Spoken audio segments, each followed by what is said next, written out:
नमस्कार, स्वागत है। आप देख रहे हैं टॉप 5 बजते ही वक्त हो जाता है 25 खबरों के अपडेट का। हम पांचों एंकर हाजिर हैं आपको बताने के लिए। और इस वक्त का सबसे बड़ा अपडेट आ रहा है देश की राजधानी दिल्ली से। दिल्ली राज्य की अगली मुख्यमंत्री होंगी आतिशी, और इसके तय कार्यक्रम के मुताबिक मुख्यमंत्री रहे अरविंद केजरीवाल एलजी को अपना इस्तीफा सौंपने राजभवन पहुंचे और एलजी को इस्तीफा दे दिया। अब आतिशी जी को सुनते हैं। छोड़ा उनको एक झूठे मुकदमे में 6 महीने तक जेल में रखा।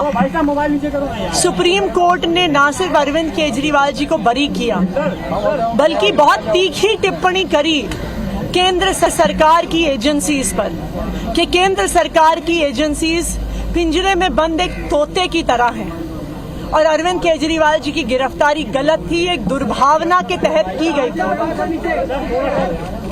अगर कोई भी और नेता होता, कोई भी और मुख्यमंत्री होता, तो वो तुरंत जाके मुख्यमंत्री की कुर्सी पर बैठ गया।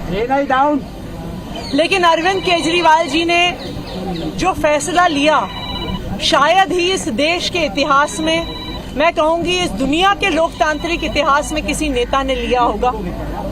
उन्होंने कहा कि मेरे लिए सिर्फ सुप्रीम कोर्ट का फैसला काफी नहीं है, मुझे दिल्ली की जनता का फैसला चाहिए। मैं दिल्ली की जनता की अदालत में जाऊंगा और अगर दिल्ली की जनता कहेगी कि अरविंद केजरीवाल ईमानदार है, तो मैं तभी मुख्यमंत्री की कुर्सी पे बैठूंगा। और आज इसी तहत अरविंद केजरीवाल जी ने अपना इस्तीफा दिया है। ये आम आदमी पार्टी के लिए, हमारे पूरे विधायक दल के लिए, दिल्ली के लोगों के लिए एक दुख का क्षण है। पूरी दिल्ली में लोग अरविंद केजरीवाल जी के इस्तीफे से दुखी हैं, लेकिन साथ ही दिल्ली के लोग इस बात का प्रण ले रहे हैं कि आने वाले चुनाव में वो अरविंद केजरीवाल जी को फिर से मुख्यमंत्री बनाना चाहते हैं, क्योंकि उन्हें पता है अगर अरविंद केजरीवाल जैसा ईमानदार मुख्यमंत्री नहीं होगा तो दिल्ली में बिजली फ्री नहीं मिलेगी। अगर अरविंद केजरीवाल जैसा मुख्यमंत्री नहीं होगा तो सरकारी स्कूल नहीं अच्छे होंगे। अगर अरविंद केजरीवाल जैसा मुख्यमंत्री नहीं होगा तो मोहल्ला क्लिनिक बंद हो जाएंगे। तो दिल्ली में चुनाव तो अभी दूर है, लेकिन माहौल चुनावी ही लगने लगा है। केजरीवाल ने ऐलान किया था 2 दिन बाद इस्तीफा देंगे, अभी वो इस्तीफा सौंप चुके हैं। राजभवन जाकर एलजी को अपना इस्तीफा दे आए हैं। आतिशी, जिनको विधायक दल ने अपना नेता चुन लिया, मतलब वे अगली और नई मुख्यमंत्री के तौर पर जल्दी शपथ ग्रहण करेंगी। और उसके पहले उनका यह कहना है कि दिल्ली के चुनाव में दिल्ली की जनता का फैसला जनता ने अभी से डिसाइड कर लिया है और वो केजरीवाल को दोबारा सीएम बनाएंगे। फिलहाल खबरों पर आते हैं और खबरों में एक के बाद एक कई बड़े अपडेट्स हमको आज मिले हैं। एक और बड़ा अपडेट भी आपको हम देते हैं। बुलडोजर एक्शन को लेकर भी आज एक सुप्रीम आदेश आया और सुप्रीम आदेश ये कहता है कि बुलडोजर वाला एक्शन अब 1 अक्टूबर तक किसी राज्य में नहीं हो पाएगा। सुप्रीम कोर्ट ने कहा कि सार्वजनिक अतिक्रमण पर ही एक्शन हो सकता है। इस कड़ी टिप्पणी के साथ में सुप्रीम कोर्ट ने यह भी कहा है कि बुलडोजर न्याय का महिमा मंडन बंद कर दें, कानूनी प्रक्रिया के तहत कार्रवाई की जाए। सुप्रीम कोर्ट ने जमीयत उलेमाए हिंद की याचिका पर सुनवाई करते हुए राज्यों को इस बाबत निर्देश दे दिया है।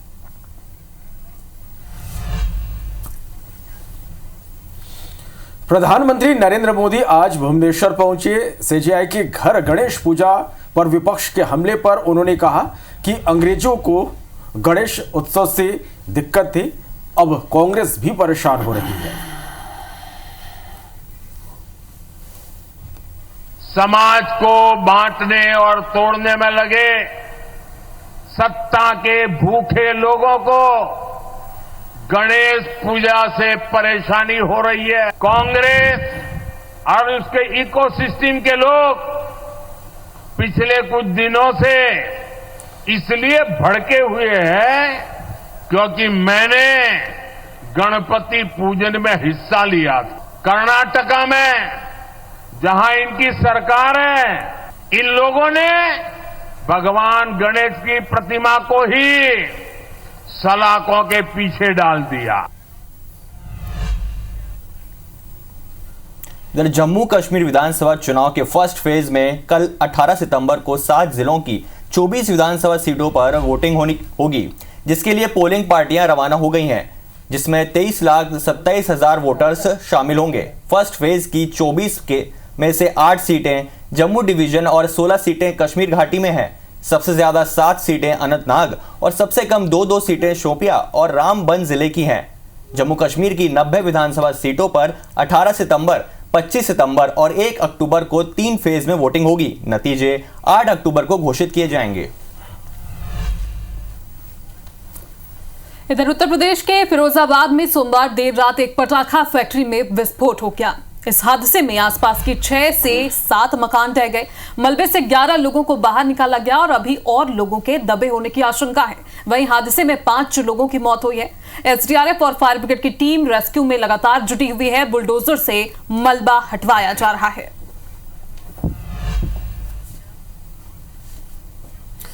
मोदी 3.0 के 100 दिन पूरे होने पर दिल्ली में केंद्रीय गृह मंत्री अमित भाई शाह ने प्रेस कॉन्फ्रेंस की है और मोदी 3.0 की उपलब्धियां गिनाई हैं। इस दौरान अमित शाह ने मोदी सरकार के 100 दिन को लेकर एक बुकलेट भी जारी किया।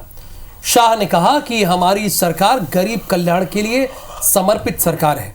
हमें सुरक्षित भारत बनाने में बड़ी सफलता मिली है। सरकार विकसित भारत के लिए विकास पर लगातार काम कर रही है। तो प्रधानमंत्री नरेंद्र मोदी के जन्मदिन को भारतीय जनता पार्टी सेवा पखवाड़े के रूप में मना रही है। मध्य प्रदेश में कई अलग अलग कार्यक्रमों का आयोजन हुआ। CM doctor Mohan Yadav, BJP प्रदेश अध्यक्ष वीडी शर्मा, प्रदेश प्रभारी डॉक्टर महेंद्र सिंह ने प्रधानमंत्री के जीवन की कई ऐतिहासिक कार्यों को दर्शाती हुई चित्र प्रदर्शनी का उद्घाटन किया। और इस दौरान सीएम ने घोषणा करते हुए कहा कि पत्रकार बीमा योजना में बीमा कंपनी द्वारा प्रीमियम की दरों में की गई बढ़ोतरी का भार राज्य सरकार उठाएगी। पत्रकारों को वित्तीय भार नहीं उठाना पड़ेगा। पत्रकारों से गत वर्षों की तरह ही प्रीमियम लिया जाएगा। तो ये बीमे की प्रीमियम राशि में जो परंपरागत रूप से सरकार मैचिंग ग्रांट मिलाती है, वो राशि हम मिला करके पत्रकार साथियों का भी हमारे साथ विकास के इस कारवां में शामिल करते हुए उनके हितों का ध्यान रखेंगे। मेरी अपनी ओर से बधाई। सेवा सप्ताह के ऊपर और माननीय प्रधानमंत्री नरेंद्र मोदी जी के जीवन पर प्रदर्शनी का उद्घाटन अभी हमारे मुख्यमंत्री जी ने, डॉक्टर मोहन यादव जी, हमारे प्रभारी आदरणीय महेंद्र सिंह जी, हम सब ने मिलकर के प्रदर्शनी का उद्घाटन किया है। और 17 सितंबर आज देश के प्रधानमंत्री नरेंद्र मोदी का 74वां जन्मदिन है, जिस पर भारतीय जनता पार्टी देश भर में सेवा पखवाड़े की शुरुआत कर चुकी है। इसके साथ ही स्वच्छता अभियान चलाया जा रहा है। इसी कड़ी में छत्तीसगढ़ की राजधानी रायपुर में मुख्यमंत्री विष्णुदेव साय ने तेलीबांधा इलाके में पहुंचकर झाड़ू लगाई, स्वच्छता अभियान में अपनी हिस्सेदारी दी। सबसे पहले तो मैं समस्त छत्तीसगढ़ वासियों को विश्वकर्मा जयंती की बहुत बहुत बधाई देता हूं, शुभकामनाएं देता हूं। और आज हमारे देश के यशस्वी प्रधानमंत्री श्री नरेंद्र मोदी जी का भी जन्मदिन है, तो छत्तीसगढ़ की 3 करोड़ जनता की तरफ से भी उनको बहुत बहुत बधाई, शुभकामनाएं जन्मदिन की। और भगवान से दुआ मांगते हैं कि वो स्वस्थ रहें और 140 करोड़ भारतवासियों का इसी तरह से वो सेवा करते रहें। खबर मध्य प्रदेश से। भोपाल में कांग्रेस के पूर्व विधायक शैलेंद्र पटेल ने ग्वालियर से कांग्रेस विधायक सतीश सिकरवार के बयान का समर्थन किया है। उन्होंने कहा कि लोकतंत्र में जनप्रतिनिधियों को अपनी बात रखने का पूरा हक है और जब बातें सुनी ना जाए तो प्रदर्शन करने का भी अधिकार है। बता दें कि सतीश सिकरवार ने कहा था कि ग्वालियर की सड़क में गड्ढे रोड हो जाएं, नागरिक परेशान हो, लगातार मांग करने के बाद भी समाधान ना हो तो फिर क्या करेंगे। साथ ही उन्होंने जनता से अपील की है कि रोड के ऊपर ही मिट्टी डालकर खेती करें, क्योंकि रोड तो बची ही नहीं है। कवर्धा कांड पर सीएम विष्णुदेव साय ने बयान दिया। कहा कि शासन और प्रशासन अलर्ट है, लगातार कार्रवाई और गिरफ्तारी हो रही है, कोई भी दोषी को छोड़ा नहीं जाएगा। में अलर्ट है और पुलिस भी अलर्ट है और दोषीदार लोगों के ऊपर वहां पर कार्रवाई होगी। उसमें गिरफ्तारी भी शुरू हो गई है और कोई भी दोषीदार हैं वो बख्शे नहीं जाएंगे। कांग्रेसियों को क्या कहेंगे? वो अब विपक्ष में हैं तो जांच समिति बनाना उनका धर्म है।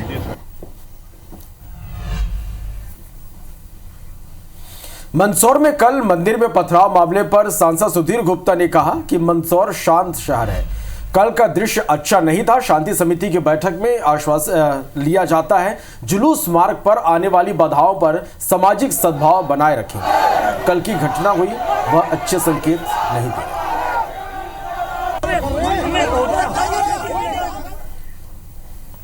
शांति समिति में जो लोग बैठते हैं उनसे आश्वासन लिया जाता प्रशासन के द्वारा कि वो उस जुलूस के मार्ग पर, उस प्रदर्शन के मार्ग पर आने वाली समस्त बाधाओं को दूर करके हुए एक सहयोगी भाव बना के रखेंगे। कल बड़ा अभाव था और लोगों ने क्यों नज़रअंदाज किया पता नहीं, लेकिन जो घटना हुई, जो दुर्घटना हुई, वो अच्छा संकेत नहीं दे रही थी। प्रशासन मुस्तैद था। और अब आपको मध्य प्रदेश लेकर चलते हैं। मध्य प्रदेश में पीसीसी चीफ जीतू पटवारी ने राष्ट्रपति को पत्र लिखा है। पत्र लिखकर राष्ट्रपति से मुलाकात के लिए समय मांगा है। मध्य प्रदेश में बढ़ते अपराध पर चर्चा और सुझाव के लिए समय भी मांगा है। दलित, आदिवासी और बढ़ते महिला अपराध पर चर्चा करेंगे, ऐसा उन्होंने पत्र में लिखा है। भोपाल में राज्यपाल मंगूभाई पटेल ने मुख्य सूचना आयुक्त और 3 सूचना आयुक्तों को पद और गोपनीयता की शपथ दिलाई है। राजभवन में हुए समारोह में सीएम डॉक्टर मोहन यादव भी शामिल हुए। भारतीय पुलिस सेवा के सेवानिवृत्त अधिकारी विजय यादव ने मुख्य सूचना आयुक्त के रूप में शपथ ली है। इसके साथ ही 3 सूचना आयुक्त उमाशंकर पचौरी, वंदना गांधी और ओंकार नाथ ने शपथ ली है। विजय यादव पूर्व विशेष पुलिस महानिदेशक रहे हैं। उमाशंकर पचौरी शिक्षाविद, वंदना गांधी समाज सेवी और ओंकार नाथ सेवानिवृत्त जज हैं। ईश्वर की शपथ लेती हूँ कि मैं विधि द्वारा स्थापित भारत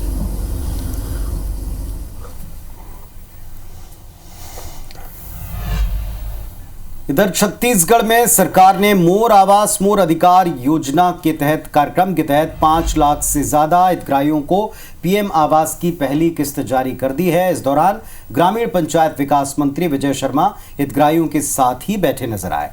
उन्होंने कहा कि तत्कालीन कांग्रेस सरकार ने छत्तीसगढ़ में पीएम आवास के काम को रोका था। इस पर विपक्ष में रहते बीजेपी ने कई बार प्रदर्शन किया, लेकिन तब बात नहीं बन पाई। अब बीजेपी की सरकार प्रदेश में है। पीएम आवास योजना के हितग्राहियों के लिए बाहें खोल दी है। यह अवसर बड़े गर्व और सुख का है, ये सरकार का कहना है। भोपाल में सीएम मोहन यादव ने बड़ी घोषणा किया। प्रदेश के सभी सफाई मित्रों को पुरस्कार मिलेगा। सफाई कर्मियों को स्वच्छता अभियान पुरस्कार दिया जाएगा। 1 स्टार वाले शहर को 1000 रुपए इनाम मिलेगा। 2 स्टार वाले शहर को 2000। इस हिसाब से 7 स्टार तक शहरों की कैटेगरी की जाएगी।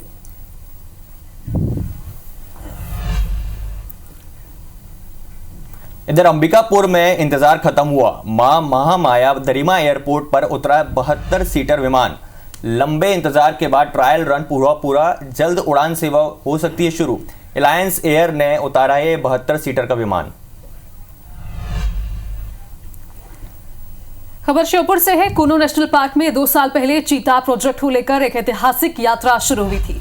लगभग 70 सालों के बाद भारत में चीतों को फिर से लाने सरकार की महत्वाकांक्षी परियोजना 17 सितंबर 2022 को शुरू हुई थी, जिसने अब 2 साल पूरे कर लिए हैं। और चीता परियोजना के 2 साल पूरे होने पर कुनो प्रबंधन ने एक वीडियो जारी किया है, जिसमें चीतों के अलग अलग एंगल से वीडियो है। मौजूदा वक्त में कुनो नेशनल पार्क में 12 वयस्क चीते और 13 शावक मौजूद हैं। प्रधानमंत्री नरेंद्र मोदी का इस प्रोजेक्ट से रोजगार के अवसर भी खुले हैं। बरसात के बाद चीता सफारी के लिए दरवाजे खुल जाएंगे।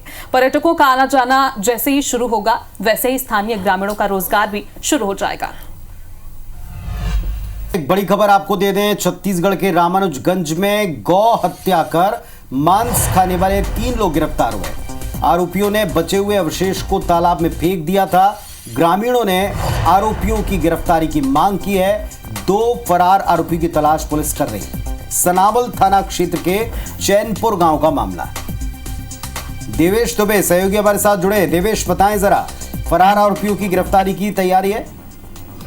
जी बिल्कुल, बताना चाहूंगा। सनावल थाना क्षेत्र के चैनपुर गांव का मामला है। 2 दिन पहले आरोपियों ने गौ की हत्या करके उसके मांस को खा लिया था और बचे हुए अवशेष को तालाब में फेंक दिया था, जिससे ग्रामीणों में काफी क्रोध था और ग्रामीणों ने पुलिस से जल्द गिरफ्तारी की बात कही थी। इसके बाद पुलिस ने 3 आरोपियों को तो गिरफ्तार कर लिया है। फिलहाल 2 आरोपी फरार हैं। पुलिस जल्द ही दोनों आरोपियों को गिरफ्तार करने की बात कर रही है। अब देखने वाली बात होगी कि पुलिस कब तक इन आरोपियों को गिरफ्तार कर पाती है। शुक्रिया आपका इस जानकारी के लिए। तो सनावल थाना क्षेत्र पुलिस फरार आरोपी की तलाश में जुटी है। मामला सामने आने के बाद ग्रामीण बेहद आक्रोशित हैं।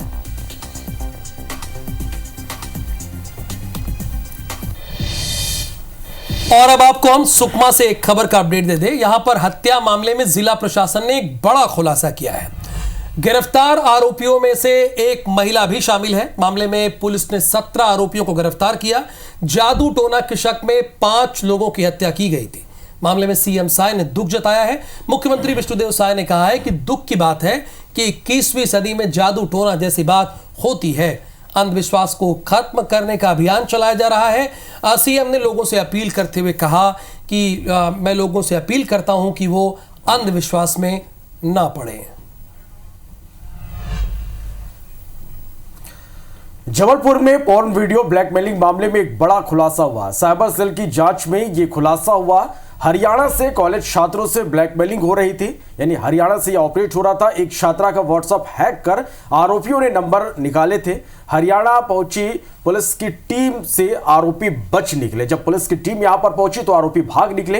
पुलिस के हाथ 2 आरोपियों की जानकारी लगी है। आरोपियों की गिरफ्तारी की कोशिश की जा रही है। जो बच्चियां हैं उनके द्वारा जो एफआईआर दर्ज कराई गई थी उसको गंभीरता से लेते हुए पुलिस ने इसमें विवेचना करी तो पता चला कि जिन नंबरों से ये व्हाट्सएप मैसेजेस और कॉल करे गए थे वो हरियाणा राज्य के एक ज़िले एक गांव से ओरिजिनेट हुए थे। पुलिस की टीम वहां गई थी। वहां लगातार 4-5 दिन प्रयास किया है और साइबर की मदद से इन आरोपियों का नाम भी पता चल चुका है। अभी तो वो नहीं पकड़े गए हैं, लेकिन इन त्योहारों के बाद पुलिस की टीम दोबारा जाएगी और आरोपियों को पकड़ेगी। जांजगीर के महानदी में बोरे में मिली सिरकटी लाश के मामले में बड़ा खुलासा हुआ है। पोस्टमार्टम रिपोर्ट के अनुसार धारदार हथियार से हत्या की गई थी। मृतक की शिनाख्त भी हो गई है।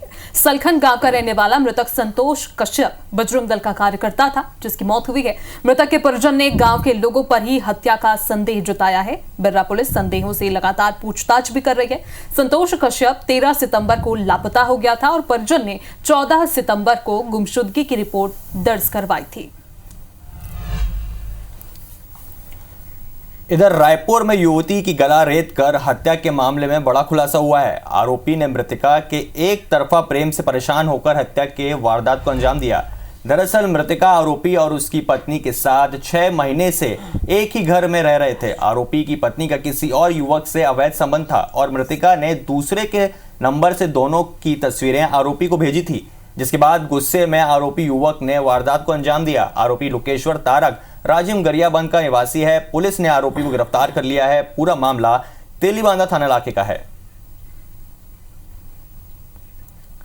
मृतका ने दूसरे के नंबर से दोनों की तस्वीरें आरोपी को भेजी थी।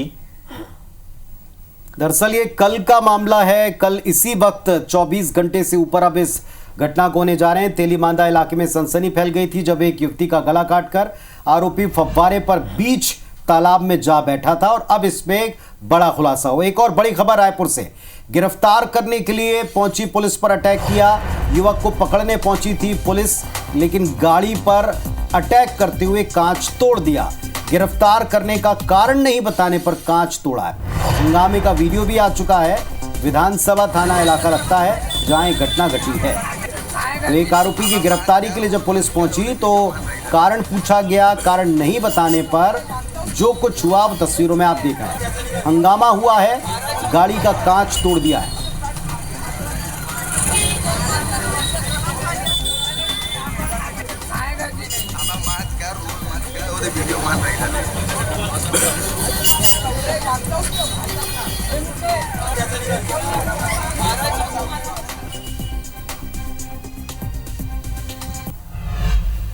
और अब अगली खबर सूरजपुर से है। सूरजपुर में चोरी के शक में युवक की पिटाई की गई है।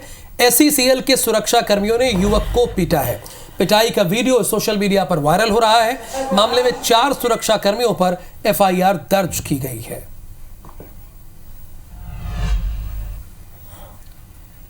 और इधर भानु प्रतापपुर के हालअद्दी गांव में गोयल ग्रुप की Shri Bajrang iron ore mines में देव शिल्पी बाबा विश्वकर्मा की जयंती बड़े धूमधाम से मनी है। जयंती पर बाबा विश्वकर्मा की प्रतिमा की स्थापना की गई। माइंस के कर्मचारियों ने बाबा विश्वकर्मा की विधि विधान से पूजा की। खदान क्षेत्र के आसपास रहवासी और क्षेत्र में खुशहाली की कामना की। बाबा विश्वकर्मा के पूजन अर्चन के बाद माइंस प्रबंधन ने भंडारे का आयोजन किया, जिसमें खदान के कर्मचारी और कामगारों समेत विश्वकर्मा बाबा के भक्तों ने प्रसाद ग्रहण किया। इस दौरान खान प्रबंधक DN मोहंता ने बताया कि हर वर्ष की तरह इस बार भी पूरे विधि विधान से खदान में बाबा विश्वकर्मा का पूजन हुआ। खुशहाली की कामना की गई। बाबा की प्रतिमा का विसर्जन बुधवार 18 सितंबर को पूरे धूमधाम से होगा। इस आयोजन में गोयल ग्रुप के कर्मचारियों के साथ साथ देव माइनिंग कंपनी के कर्मचारी और खदान के कामगार भी उपस्थित रहे।